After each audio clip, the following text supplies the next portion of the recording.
Maybe one day they'll have a metadata app that will dig into a video and show what's real and what's not. There's already places that can do that, and I imagine an app will be not far behind. There is? Hang on a second. Shit, never mind. They already have people doing that. Bring me a sandwich. Greetings, friends. Ruff Ruffman here. You know me from my very popular game show, Velez. But I'm guessing also from when my attempt to join a social media trend became a cautionary tale. Now I'm going to show you what's in my bag. Oh, let's see. Squeaky toy, standard. Lip balm, there's a, audacious apple. Let's see there, ew, what is that? Is that my leftovers from like 2 weeks ago? Huh, they seem to have transformed. Frankly, that one still baffles me. But now I'm Ruff Ruffman, content creator, and today I'm talking with Dave Jorgenson, former video producer for the Washington Post and now independent content creator, and this is part 2 of our 2-part interview. I feel like I'm doing my own news thing now. Part 2 this week. How are you, Dave? Welcome back. Good, Ruff. I feel like you've already developed into your own journalist news creator. You're here. You've made it. All right. Yeah, I saw a video yesterday of a bunch of bunnies bouncing on a trampoline. It was so cute. But then I heard it was fake. Should I have known immediately that this was an AI video? Or do I just not know rabbits like I thought I did, which would explain why I never caught one? Well, Ruff, I will say the good news is I'm sure one day you'll catch a rabbit. The bad news is that video is fully AI. And there are some ways you can tell, including if you just watch it closely or slow it down even, you can see that some rabbits fully disappear in the video and some reappear. Yes. Those rabbits are all over the place in time and space. Hang on a second. I gotta look at this. They disappear? What? Yeah.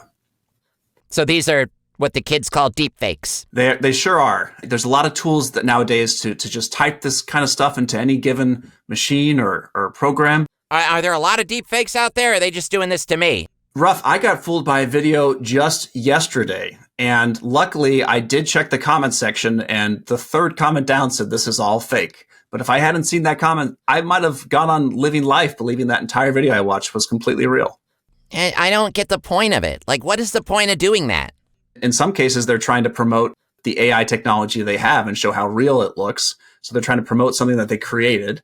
And I think more often people just like getting the attention. So if they make this video and it gets a lot of views and a lot of likes, they might be able to grow any given social media account that they have. So they get something that I like to call free internet points, where people are liking or upvoting what they did, and that attention feels pretty good. Well, that seems fairly harmless. But what if you make a video making it seem like something dangerous really is happening? I mean, that itself seems dangerous.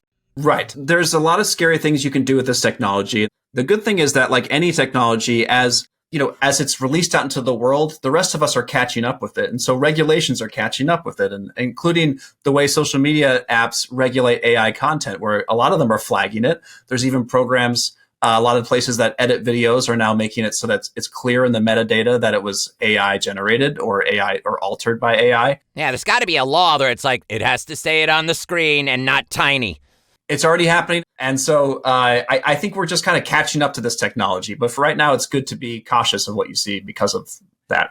Dave, is there a kind of reverse danger that can grow from people just not believing real images and videos because it's like, well, I don't know, everything could be fake. Who do I trust? Nobody. I'm going to bed. Yeah. Well, sometimes you really should just go to bed and take a break. When you wake up, you can check not just other sources, but maybe other social media apps, because sometimes there's certain apps that take you down a rabbit hole, and you're getting a lot of opinions and a lot of incoming from a lot of panicked people or news places. It's good to challenge things and to report any given thing you see that might be false or spreading false information. If you do spot a fake AI-generated article or an image or anything like that, what should you do? Should you tell others about it? Should you put a comment in?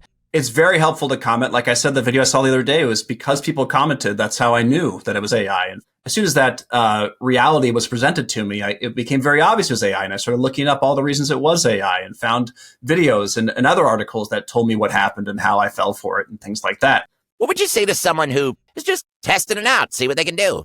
Do you have advice for them on how to keep things safe while they might be sharing these creations with their friends? Yeah, I think the key word there is share. If you are sharing it with other people, think about anything else that you would share with someone. If you were to draw a picture of, I drew a picture of, Ruff Ruffman, for example, or anything like that. When I shared it with someone, I'd be like, oh, I made this. Here's how I made it. Here's when I made it. And that's the same way you should share any AI content. So here's what happened. Here's how this came to be. And so it's not necessarily irresponsible to use AI, but you are responsible for what you make once it goes out there. And I think that as long as you treat it like anything else that you put together, it's actually quite easy to make sure that you're doing so responsibly. Maybe one day they'll have a metadata app that will dig into a video and show what's real and what's not. There's already places that can do that, and I imagine an app will be not far behind. There is? Hang on a second. Chet, never mind. They already have people doing that. Bring me a sandwich. Well, Dave, thank you. It was great talking with you. You might be another one of my small circle of trusted news sources. That means so much to me, Ruff, and I hope that what was a parasocial relationship becomes a two-sided relationship. Absolutely. Thank you so much. You're doing good work out there. Thanks, Ruff. A big thanks to Dave Jorgenson for teaching us all about deepfakes. Remember to also check out part 1 of our discussion, talking about today's news landscape. But now I gotta split. I did my laundry earlier, so I have to fold everything. Included my fitted sheets. Stand it! I may need a carbo load before attempting that particular endeavor. Bye-bye!